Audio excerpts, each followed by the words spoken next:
Dear students, ഇപ്പോൾ നമ്മൾ നേരത്തെ പറഞ്ഞു വീക്ക് ആസിഡിലും വീക്ക് ബേസിലാണ്. ഇങ്ങനെ വീക്ക് ഇലക്ട്രോലൈറ്റിലാണ് നമ്മൾ എന്ത് കാണുന്നത് കറക്റ്റ് ഒരു ഇക്വിലിബ്രിയം നമുക്ക് തിയററ്റിക്കലി അറ്റൈൻ ചെയ്യുന്ന ഒരു വീക്ക് ആസിഡും വീക്ക് ബേസ് പെയറും വരുന്നൊരു കേസിലാണ്. ഓക്കെ, അപ്പോൾ എങ്ങനെയാണ് ഈ വീക്ക് ആസിഡിനും വീക്ക് ബേസും വെച്ചിട്ട് ഇക്വിലിബ്രിയം അതിൻ്റെ വീക്ക് ഇലക്ട്രോലൈറ്റിൻ്റെ ആ ഇക്വിലിബ്രിയം ഒരു കോൺസെപ്റ്റ് വെച്ചിട്ട് നമ്മൾ എന്തെല്ലാം കാര്യങ്ങൾ പറയുന്നു നോക്കാം. അതിനാണ് ionisation constant of weak acid and weak base. അവിടെയാണല്ലോ നമ്മൾ ഇക്വിലിബ്രിയം, അയണിക് ഇക്വിലിബ്രിയം എക്സിസ്റ്റ് ചെയ്യുന്നത്. Consider a solution of acetic acid as an example. Suppose the concentration of acetic acid before dissociation is C moles per while the degree of ionization is alpha. അപ്പോൾ നമ്മൾ acetic acid dissociate ചെയ്യാണ്. അപ്പോൾ acetic acid dissociate ചെയ്തിട്ട് acetate അയോണും H3O+ അയോണുമായിട്ട് മാറും. അപ്പോൾ ഇനീഷ്യലായിട്ടുള്ള acetic acid നമ്മൾ എടുത്തിരിക്കുന്ന അസറ്റിക് ആസിഡിൻ്റെ കോൺസെൻട്രേഷൻ C ആണ്.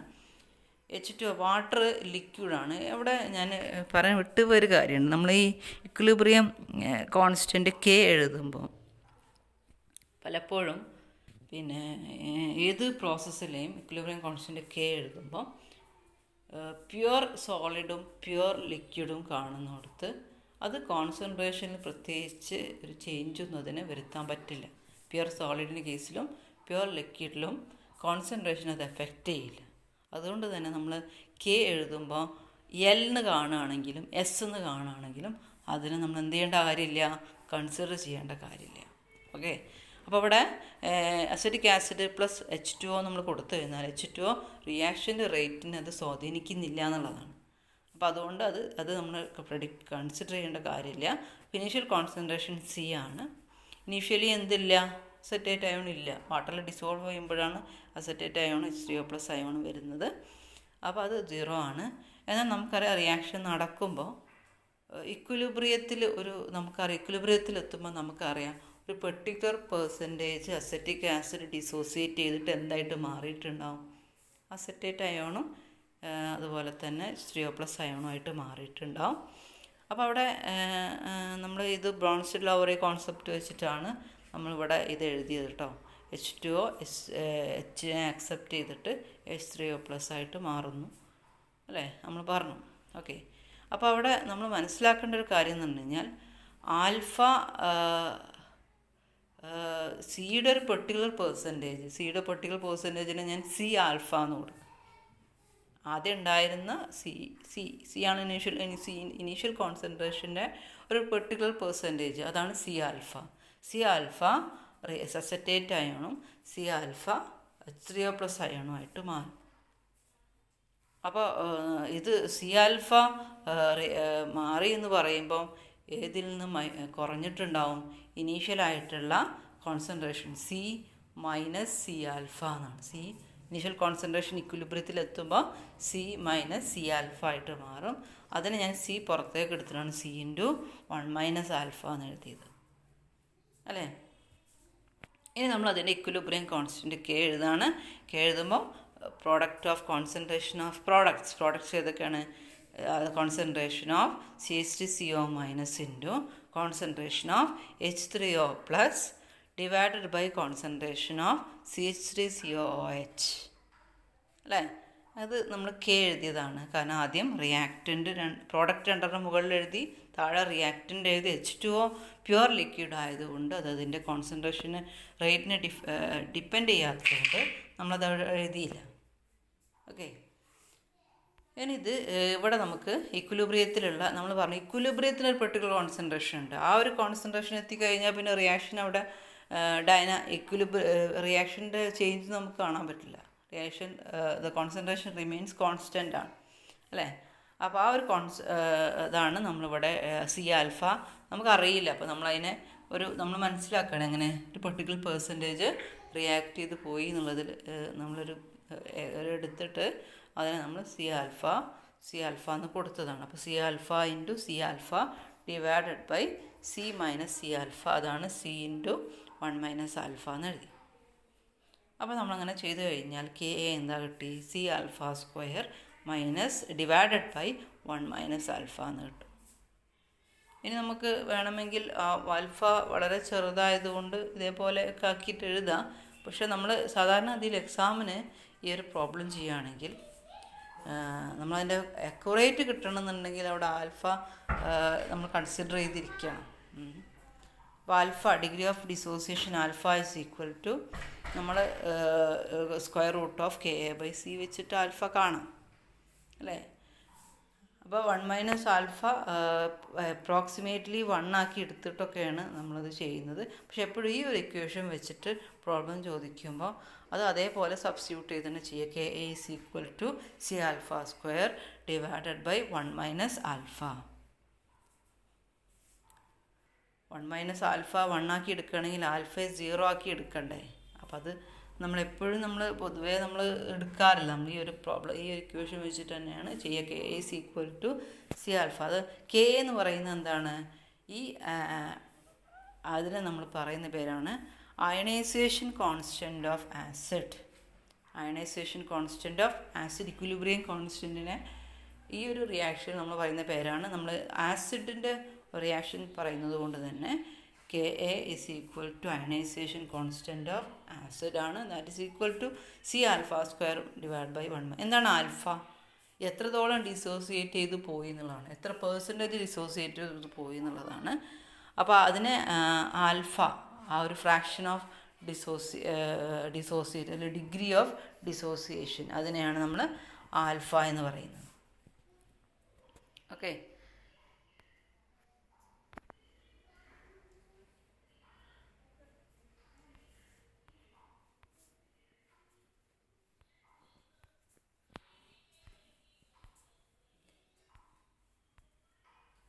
ഇനി ഇതേപോലെ ഇവിടെ KA പറയുന്ന പോലെ തന്നെ നമ്മൾ KB പറയാറുണ്ട്. എന്താ KB?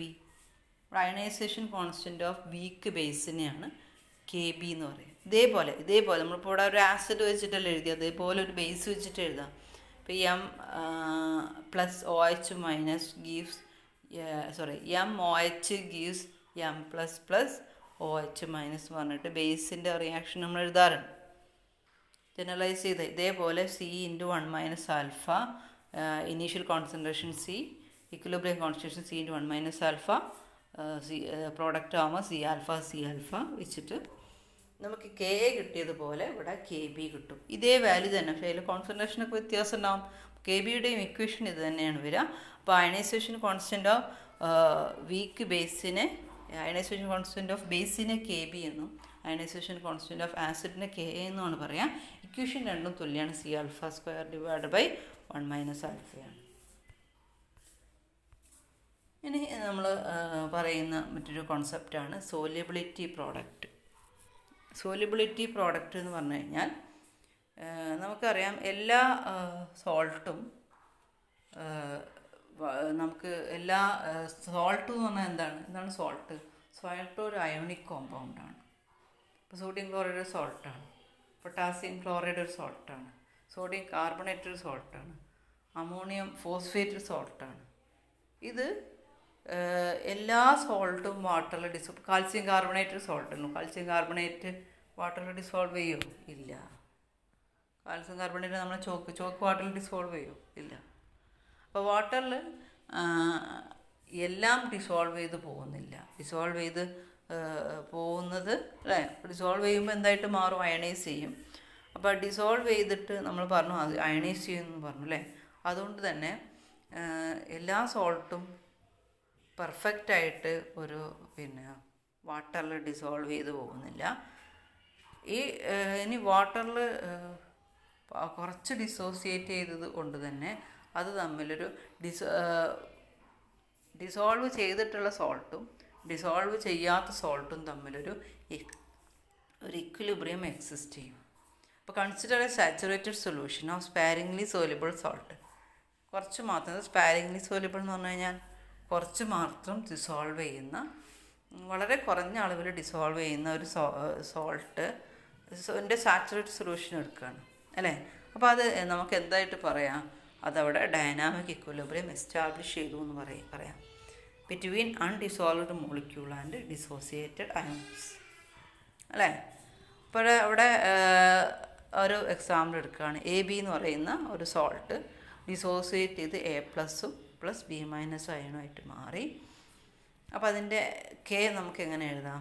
Concentration of A+ into concentration of B- divide by concentration of AB.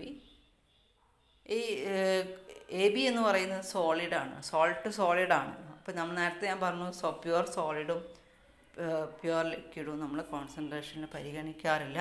നമുക്ക് K എന്ന് പറയാം, അതിന് K ആയിട്ട് പറയാം. K concentration of A into concentration of B. അതിന് അതിന് പറയുന്ന പേരാണ് സോല്യൂബിലിറ്റി പ്രോഡക്റ്റ് KSP. സോല്യൂബിലിറ്റി പ്രോഡക്റ്റ് KSP എന്ന് പറഞ്ഞാൽ എന്താണ്? Product of concentration of product of concentration of dissociated ions. അതിനെയാണ് നമ്മൾ സോല്യൂബിലിറ്റി പ്രോഡക്റ്റ് KSP എന്ന് പറയുന്നത്. where KSP known as solubility product. Solubility product of electrolyte at a fixed temperature is the product of concentration of the ions in a saturated solution of electrolyte. Okay. അപ്പോൾ അത് വെച്ചിട്ടുള്ള ഒരു problems ഒക്കെ ഉണ്ട്, നമ്മൾ descriptive ടൈപ്പിൽ പിന്നീട് discuss ചെയ്യാം. ഇനി കോമൺ അയോൺ ഇഫക്റ്റ് എന്ന് പറയുമ്പം അവിടെ ഒരു വീക്ക് ഇലക്ട്രോലൈറ്റിനെ നമ്മൾ കൺസിഡർ ചെയ്യാം. AB gives A++ B-, അല്ലേ? അപ്പോൾ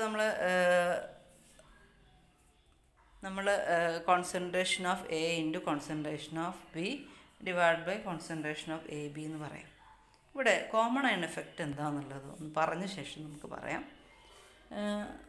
നമുക്കറിയാം, നമ്മൾ ഓൾറെഡി ഇക്വിലിബ്രിയത്തിൽ എത്തിയിട്ടുള്ള ഒരു സൊല്യൂഷൻ, നമ്മളൊരു വീക്ക് ഇലക്ട്രോലൈറ്റ് ആയിട്ടുള്ള ഒരു ഇതിലേക്ക് നമ്മൾ അതിലുള്ള ഏതെങ്കിലും ഒരു അയോണുള്ള ഒരു സബ്സ്റ്റൻസ് ആഡ് ചെയ്യുമ്പോൾ അതിൻ്റെ കോൺസെൻട്രേഷൻ, അതിൻ്റെ ഇക്വിലിബ്രിയം ജസ്റ്റ് ഒന്ന് ഷിഫ്റ്റ് ചെയ്യും. അതിനെയാണ് നമ്മൾ കോമൺ അയൺ ഇഫക്റ്റ് എന്ന് പറയാം. ഒരു ഉദാഹരണം പറഞ്ഞു കഴിഞ്ഞാൽ കുറച്ചും കൂടി ഒരു എക്സാമ്പിൾ വെച്ച് പറയാം. നമ്മൾ ഈ ഒരു ഇക്വേഷനൊന്നും പറയേണ്ട കാര്യമില്ല, നമുക്കൊരു എക്സാമ്പിൾ വെച്ചിട്ട് പറയാം. ഒരു അസറ്റിക് ആസിഡ് എടുക്കുകയാണ്. നമുക്കറിയാം അസറ്റിക് ആസിഡ് നമ്മൾ വാട്ടറിൽ ഡിസോൾവ് ചെയ്യുമ്പോൾ അത് അയണൈസ് ചെയ്തിട്ട് അസറ്റേറ്റ് അയണൈസ് അയണായിട്ട് മാറും. അപ്പോൾ ആ വീക്ക് ആയതുകൊണ്ട് തന്നെ ഓൺലി 50% അസറ്റേറ്റ് അയോണും H+ അയോണായിട്ട് മാറിയിട്ടുണ്ടാവുള്ളൂ. ബാക്കി 50% അസറ്റിക് ആസിഡ് അൺഡിസോസിയേറ്റ് ആയിട്ട് അവിടെ കിടക്കുന്നുണ്ടാവും, അല്ലേ? അപ്പോൾ അത് നമ്മളൊരു ഇക്വിലിബ്രിയം ഉണ്ടാവും നമ്മൾ പറഞ്ഞു, അല്ലേ? ഇനി ഇതിലേക്ക് ഞാനൊരു HCl ആഡ് ചെയ്യണം,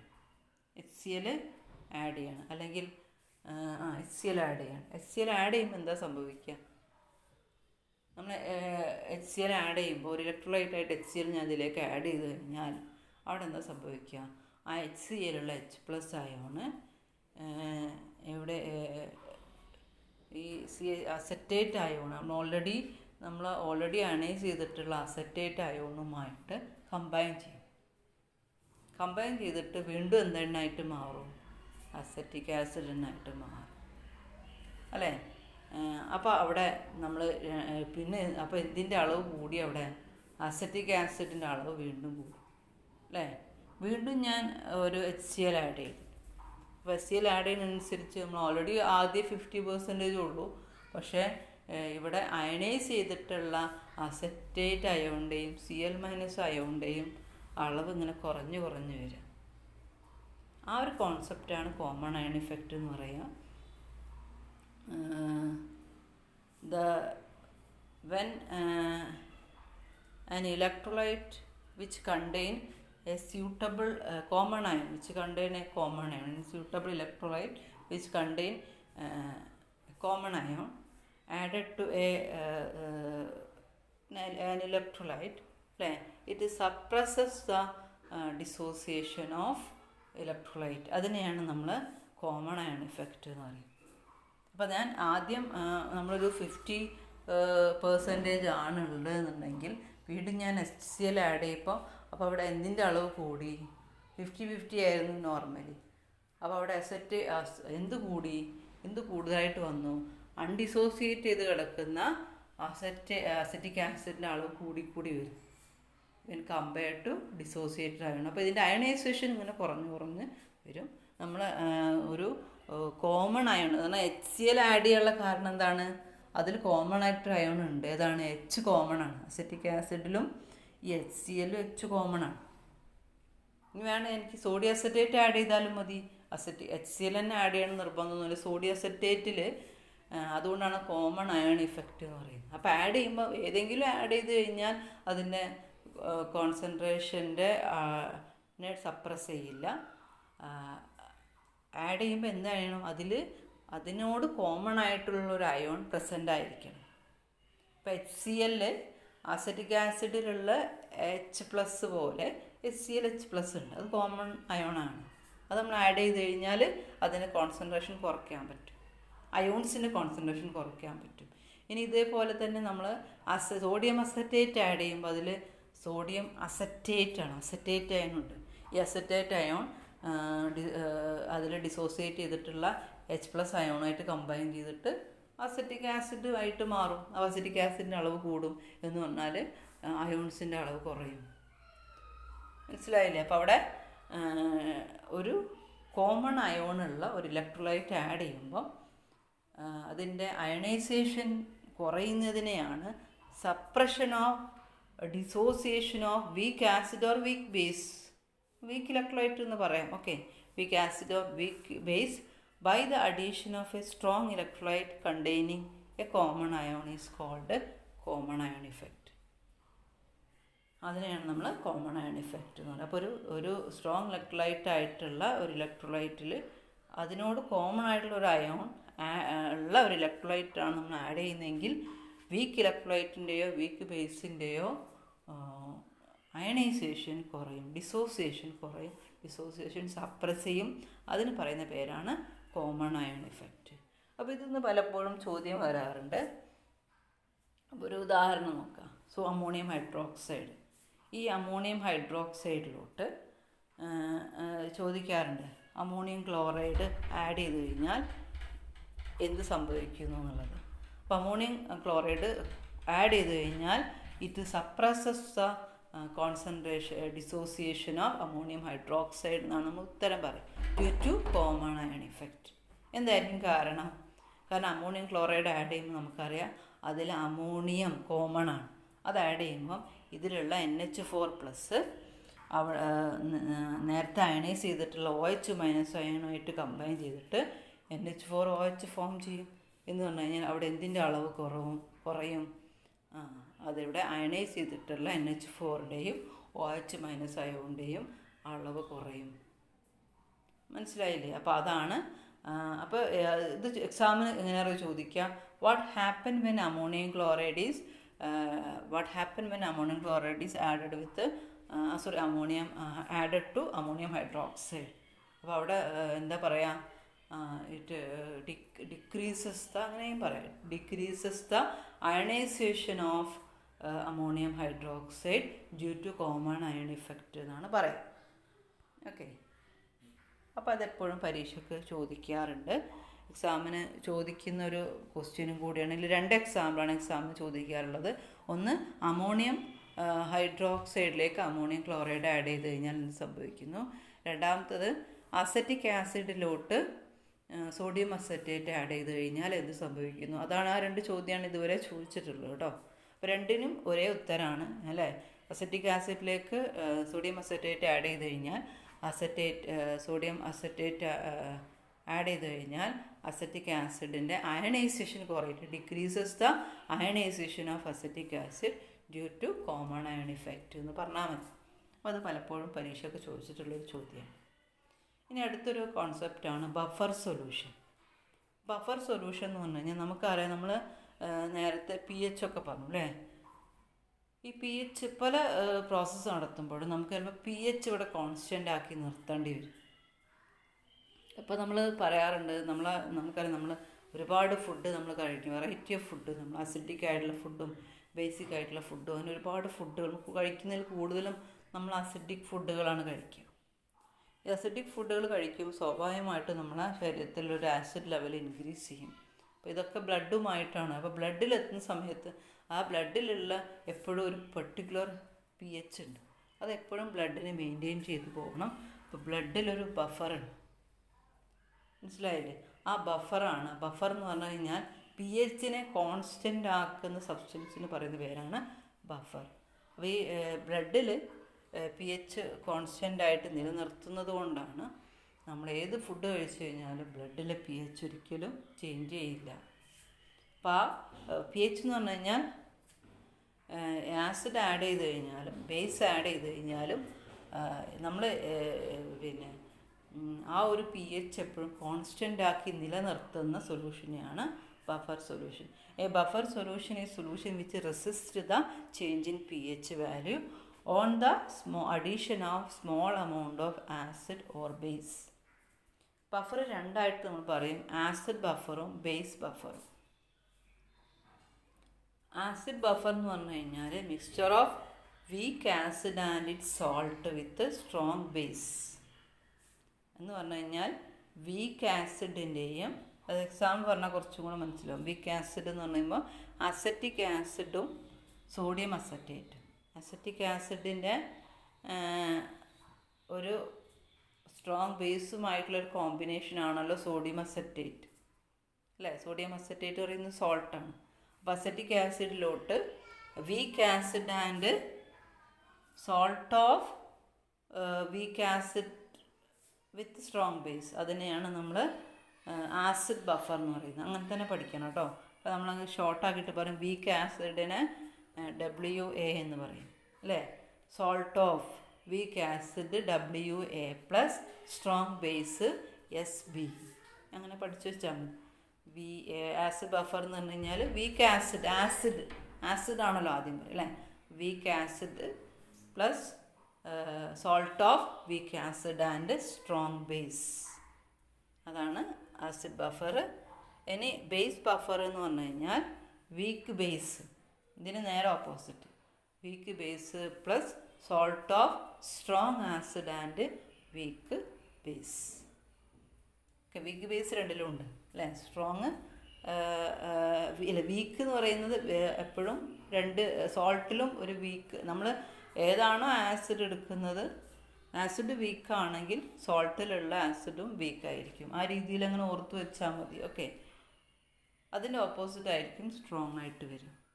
ഓക്കെ, അപ്പോൾ അവിടെ ആസിഡ് ബഫർ എന്ന് പറഞ്ഞു കഴിഞ്ഞാൽ വീക്ക് ആസിഡിൻ്റെയും salt of weak acid and strong base, അങ്ങനെ പറഞ്ഞാലും മതി. ഓക്കെ, അതിനെ നമ്മൾ ആസിഡ് ബഫർ എന്നും. ബേസ് ബഫർ എന്ന് പറയുമ്പോൾ ബേസ് ബഫറിന് എക്സാമ്പിൾ നോക്കാം. അമോണിയം ഹൈഡ്രോക്സൈഡ് ഒരു വീക്ക് ബേസാണ്. അപ്പോൾ അതിലേക്ക് ആഡ് ചെയ്യുന്ന അതിൻ്റെ സോൾട്ട് ഏതാണ്? Mixture of weak base and ammonium chloride എന്ന് പറഞ്ഞു കഴിഞ്ഞാൽ അവിടെ സ്ട്രോങ് ആസിഡിൻ്റെയും വീക്ക് ബേസിൻ്റെയും കോമ്പിനേഷനിൽ വരുന്ന ഒരു സോൾട്ടാണ് അമോണിയം ക്ലോറൈഡ്. അതാണ് ബേസ് ബഫർ. ഓക്കെ, അപ്പോൾ ഈ ഒരു എക്സാമ്പിൾ രണ്ടും പഠിച്ചു വെക്കുക, ഡെഫിനിഷനും പഠിച്ചു വെക്കുക. Buffer action. ഇപ്പോൾ ബഫർ ചെയ്യുന്നത് എന്താണ്? എപ്പോഴും pHനെ കോൺസ്റ്റൻ്റ് ആക്കി നിർത്തുകയാണ്. Ability of the buffer solution to resist the change in pH value on the addition of, പിന്നെ അതിലേക്ക് ആസിഡ് ആഡ് ചെയ്താലും ബേസ് ആഡ് ചെയ്താലൊക്കെ എപ്പോഴും pH കോൺസ്റ്റൻ്റ് ആക്കി നിർത്തും. അതിനെയാണ് ബഫർ ആക്ഷൻ എന്ന് പറയുന്നത്. ഇനി pH ഓഫ് ബഫർ സൊല്യൂഷൻ ഒരു ഇക്വേഷൻ ഉണ്ട്. ആ ഇക്വേഷൻ നമ്മൾ പറയും ഹെൻഡേഴ്സൺ ഹെസൽബാക്ക് ഇക്വേഷൻ. ആ ഇക്വേഷൻ ഡെറിവേഷനൊന്നും നിങ്ങൾ പഠിക്കേണ്ട, അതിൻ്റെ ഒരു ഇക്വേഷൻ മാത്രം പഠിച്ചു വെക്കാം, അല്ലേ? അത് ആസിഡ് ബഫർ ആണെങ്കിൽ pH is equal to pKa plus log concentration of salt by concentration of acid. Base buffer ആണെങ്കിൽ POH, ബേസ് ബഫറിൽ POH ആണ് വരിക, is equal to pKb plus log of concentration of salt by concentration of base. ആ equation വെച്ചിട്ട് നമുക്ക് acid ബഫറിൻ്റെ pHഉം base ബഫറിൻ്റെ POH നമുക്ക് കണ്ടെത്താൻ പറ്റും. ഇനി നമ്മൾ പറയുന്നൊരു കോൺസെപ്റ്റാണ് ഹൈഡ്രോളിസിസ് ഓഫ് സോൾട്ട്. സോൾട്ട് എന്ന് പറഞ്ഞാൽ എന്താണ് സത്യത്തിലും? അതൊരു ആസിഡിൻ്റെയും ബേസിൻ്റെയും കോമ്പിനേഷനായിട്ടാണ് സോൾട്ട് പറയാം. ഇപ്പോൾ സോഡിയം ക്ലോറൈഡ് എന്ന് പറയുമ്പോൾ അതിലൊരു ആസിഡും ബേസും ഉണ്ട്. ആസിഡും ബേസും അതിന് വേണ്ട, നമ്മളൊരു ആസിഡും ബേസും കമ്പൈൻ ചെയ്ത് കഴിഞ്ഞാൽ നമുക്കൊരു സോൾട്ടും വാട്ടറും കിട്ടും. ഒരു acid HCl, base sodium hydroxide, ഇത് രണ്ടും കമ്പൈൻ ചെയ്താൽ നമുക്ക് എന്ത് കിട്ടും? സോൾട്ടും വാട്ടറും ഫോം ചെയ്യും. സോൾട്ട് എന്ന് പറയുന്നത് അയണിക് കോമ്പൗണ്ടാണ്. അതിൽ ആനയോൺസും അതുപോലെ തന്നെ കാറ്റയോൺസും ഉണ്ട്. ഈ സോൾട്ടിനെ നമ്മൾ വാട്ടറിൽ ഡിസോൾവ് ചെയ്യുമ്പോൾ കിട്ടുന്ന സൊല്യൂഷൻ ആസിഡാവോ ബേസാവോ അല്ലെങ്കിൽ ന്യൂട്രലാവോ, എപ്പോഴും എല്ലാം നമ്മൾ ഡിസോൾവ് ചെയ്യുമ്പോൾ നമുക്കറിയാം, നമുക്കവിടെ നമ്മൾ ഡിസോൾവ് ചെയ്യുന്ന സമയത്ത് അയണൈസ് ചെയ്യുമ്പോൾ അവിടെ ഓൾറെഡി വാട്ടർ H+ OH അവിടെ ഉണ്ട്. അപ്പോൾ അതുമായി ഡിഫറെൻറ്റ് ടൈപ്സ് ഓഫ് കോമ്പിനേഷൻസ് അവിടെ ഫോം ചെയ്യാൻ സാധ്യതയുണ്ട്. അതിൻ്റെ ഭാഗമായിട്ട് അവിടെ നമുക്ക് കിട്ടുന്ന സൊല്യൂഷൻ ചിലപ്പോൾ എപ്പോഴും ഒരേപോലെയുള്ള സൊല്യൂഷൻ ആയിരിക്കില്ല നമുക്ക് കിട്ടുക. അപ്പോൾ 4 രീതിയിൽ നമ്മൾ ഹൈഡ്രോളിസിസ് ഓഫ് സോൾട്ട് പറയാറുണ്ട്.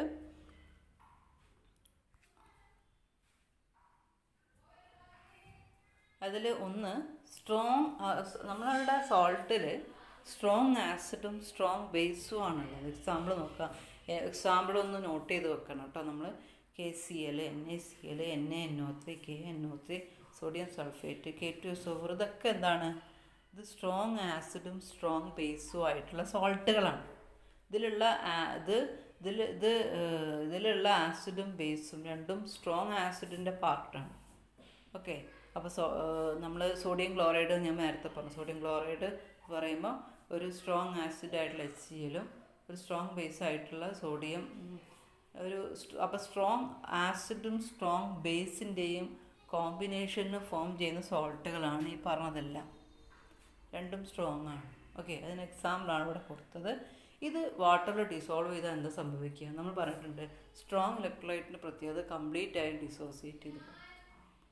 അപ്പോൾ അതിൽ നമുക്ക് മുഴുവനായിട്ട് ഡിസോസിയേറ്റ് ചെയ്യുന്നതുകൊണ്ട് തന്നെ അതിലുള്ള ഈ കിട്ടുന്ന റിസൾട്ടൻറ്റ് സൊല്യൂഷൻ വാട്ടറിൽ ഡിസോൾവ് ചെയ്ത് കഴിഞ്ഞാൽ കിട്ടുന്ന റിസൾട്ടൻറ്റ് സൊല്യൂഷൻ എപ്പോഴും അതൊരു ന്യൂട്രലായിട്ടാണ് നമുക്ക് ഒബ്സർവ് ചെയ്യുക. അപ്പോൾ salt of strong acid and strong base water dissolve ചെയ്ത് കഴിഞ്ഞാൽ അത് എന്തായിട്ട് മാറും? സൊല്യൂഷൻ ന്യൂട്രലായിട്ട് മാറും.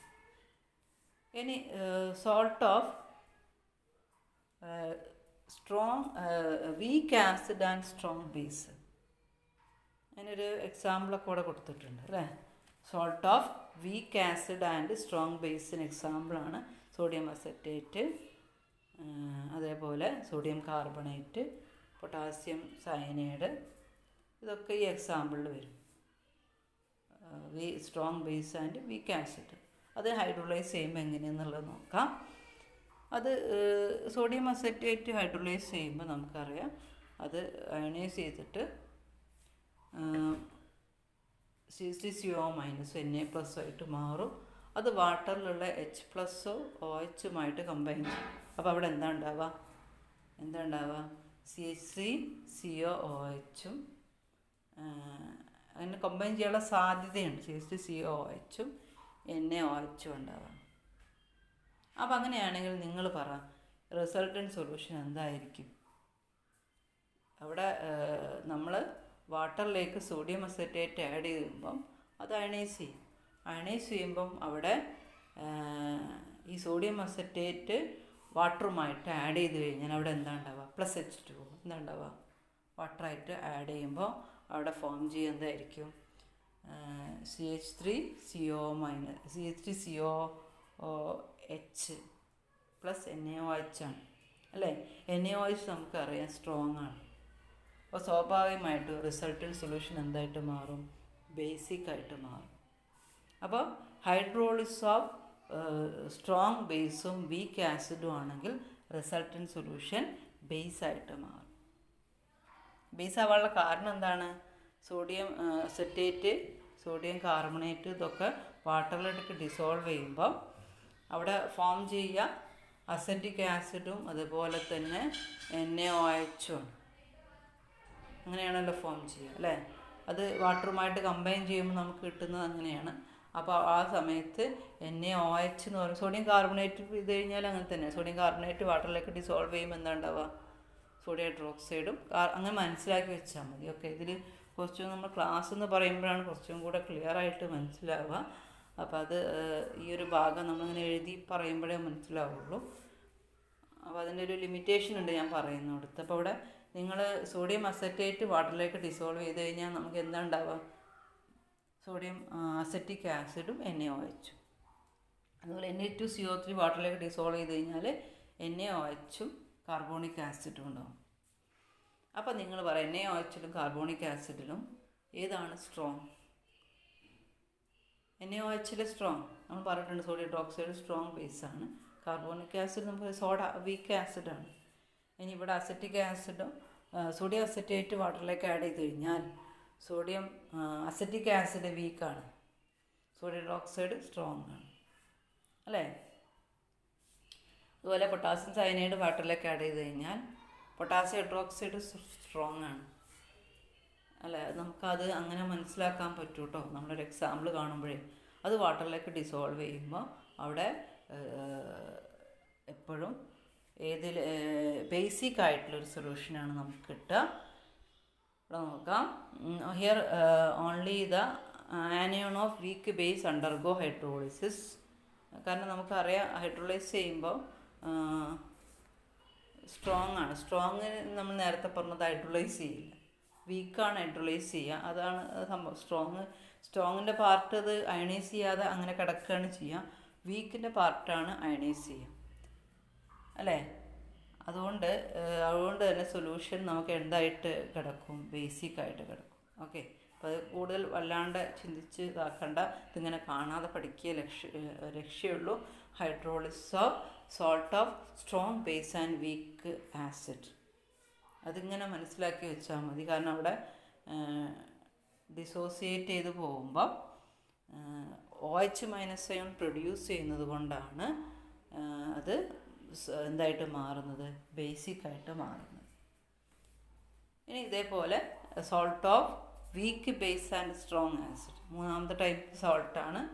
വീക്ക് ബേസിൻ്റെയും സ്ട്രോങ് ആസിഡിൻ്റെയും കോമ്പിനേഷനിൽ വരുന്ന സോൾട്ട്. അപ്പോൾ അമോണിയം ക്ലോറൈഡിൽ വീക്ക് ബേസിൻ്റെയും സ്ട്രോങ് ആസിഡിൻ്റെയും കോമ്പിനേഷനാണ് അമോണിയം നൈട്രേറ്റ്, കോപ്പർ സൾഫേറ്റ്. ഇതൊക്കെ അങ്ങനെ തന്നെയാണ്. അമോണിയം നൈട്രേറ്റിൽ ഏതൊക്കെ ആയിരിക്കും? അമോണിയം ഹൈഡ്രോക്സൈഡും നൈട്രിക് ആസിഡും. കോപ്പർ സൾഫേറ്റിൽ കോപ്പർ ഹൈഡ്രോക്സൈഡും അതുപോലെ തന്നെ സൾഫ്യൂരിക് ആസിഡ് SO4 എന്ന് പറയും അല്ലേ. അപ്പോൾ ഇങ്ങനെ സ്ട്രോങ് ആസിഡിൻ്റെയും വീക്ക് ബേസിൻ്റെയും കോമ്പിനേഷനിൽ വരുന്ന ഈ ഒരു സൊല്യൂഷൻ്റെ pH എപ്പോഴും അത് വാട്ടറിൽ ഡിസോൾവ് ചെയ്യുമ്പോൾ അസിഡിക് ആയിട്ടാണ് മാറുക. ഓക്കെ, അത് അത്ര ഡീറ്റെയിൽ ആയിട്ട് മാത്രം പഠിച്ചാൽ മതി. നമുക്ക് വളരെ വാസ്റ്റായിട്ട് ആ ഒരു ഏരിയ ആവശ്യമില്ല. കാരണം അത് എക്സ്പ്ലെയിൻ ചെയ്യണമെങ്കിൽ ഒരുപാട് കാര്യങ്ങൾ പറയണം.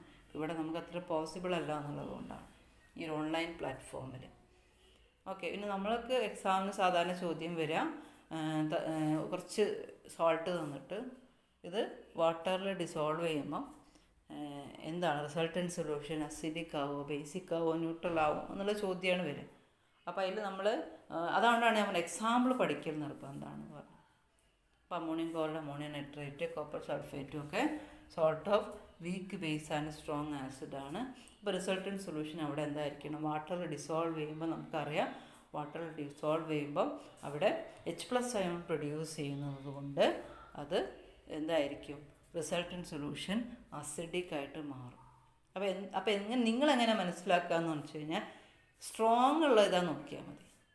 നിങ്ങളോട് ഇപ്പം അത് നമ്മൾ എക്സാമ്പിൾ കണ്ടാൽ നമുക്കറിയണം. അമോണിയം ക്ലോറൈഡ് കാണുമ്പോൾ നമുക്ക് മനസ്സിലാവും സ്ട്രോങ് ആസിഡിൻ്റെയും വീക്ക് ബേസിൻ്റെയും കോമ്പിനേഷനാണ്. അവിടെ സ്ട്രോങ് ആസിഡ് ആയതുകൊണ്ട് റിസൾട്ടൻറ്റ് സൊല്യൂഷൻ അസിഡിക് ആയിരിക്കും. ഓക്കെ, ആ രീതിയിൽ നിങ്ങൾ മനസ്സിലാക്കി വെച്ചാൽ മതി. അവിടെ നടക്കുന്ന അങ്ങനെയൊന്നുമല്ല, പക്ഷെ നമ്മൾ അങ്ങനെ മനസ്സിലാക്കി വെക്കുക. ഓക്കെ, ഇനി നാലാമത്തെ ഒരു സോൾട്ട് എന്ന് പറഞ്ഞാൽ രണ്ടും വീക്കായിട്ട് വരും. ആദ്യം രണ്ടും സ്ട്രോങ് ആയിരുന്നു, രണ്ടാമത്തേൽ ഒന്ന് അല്ലേ സ്ട്രോങ് വീക്ക് ആസിഡും സ്ട്രോങ് ബേസും, രണ്ടാമത്തേൽ വീക്ക് ബേസും സ്ട്രോങ് ആസിഡും, മൂന്നാമത്തേൽ വീക്ക് ബേസും വീക്ക് ആസിഡും. അതിന് എക്സാമ്പിളാണ് അമോണിയം അസറ്റേറ്റ്, അമോണിയം കാർബണേറ്റ് ഒക്കെ എക്സാമ്പിളാണ്. ഇവിടെ പ്രത്യേകത എന്ന് പറഞ്ഞാൽ ഇവിടെ റിസൾട്ടൻറ്റ് സൊല്യൂഷൻ ആസിഡും ആവാം, ന്യൂട്രലും ആവാം, അതുപോലെ തന്നെ എന്തും ആവാം, ബേസിക്കും ആവാം. മൂന്നും ആവാനുള്ള സാധ്യതയുണ്ട്. കാരണം ഇതെല്ലാം വീക്കായതുകൊണ്ട് വീക്കിൻ്റെ പാർട്ടാണ് അയണൈസ് ചെയ്യുക, അല്ല ഇക്വിലിബ്രിയം എക്സിസ്റ്റ് ചെയ്യുക. അപ്പോൾ എല്ലാം വീക്കായതുകൊണ്ട് തന്നെ ഇതിലുള്ള അയോൺസിൻ്റെ കോൺസെൻട്രേഷൻ അനുസരിച്ച് ഓരോന്നും എത്ര ഫോം ചെയ്തു എന്ന അടിസ്ഥാനത്തിൽ നമുക്ക് എന്ത് പറയാൻ പറ്റുള്ളൂ, ന്യൂട്രലാണോ, അസിഡിക് ആണോ, ബേസിക് ആണോ. അപ്പോൾ ഇങ്ങനെ ഒരു ചോദ്യം വന്നു കഴിഞ്ഞാൽ നമ്മൾ പറയും if the concentration of acetate ion ആണ് കൂടുതലെങ്കിൽ അത് വീക്ക് ബേസ്. ഓരോ എക്സാമ്പിൾ വെച്ചാൽ നമ്മൾ പറയാം. അപ്പോൾ ഇത് പൊതുവേ ഇത് ചോദിക്കാറില്ല. ഇത് ചോദിക്കുമ്പം നമ്മൾ ഇങ്ങനെ ഒരു കണ്ടീഷനാണ് പറയാം. ഇത് 3 ന്യൂട്രൽ ആവാം, അസിഡിക് ആവാം, ബേസിക് ആവാം, depending upon the relative strength of acid and base എന്ന് എഴുതി വെച്ചാൽ 3 ആവാനുള്ള സാധ്യതയുണ്ട്. അപ്പോൾ ഇത്രയാണ് ഈ ചാപ്റ്ററിൽ പറയാനുള്ളത്. ഓക്കെ, ഇനി ഇതിന് ബന്ധപ്പെട്ട പ്രോബ്ലംസും കുറച്ച് കാര്യങ്ങളും നമ്മൾ അടുത്ത ഡിസ്ക്രിപ്റ്റീവ് ക്ലാസ്സിൽ ഡിസ്കസ് ചെയ്യും. ഓക്കെ, ശരി, താങ്ക് യു.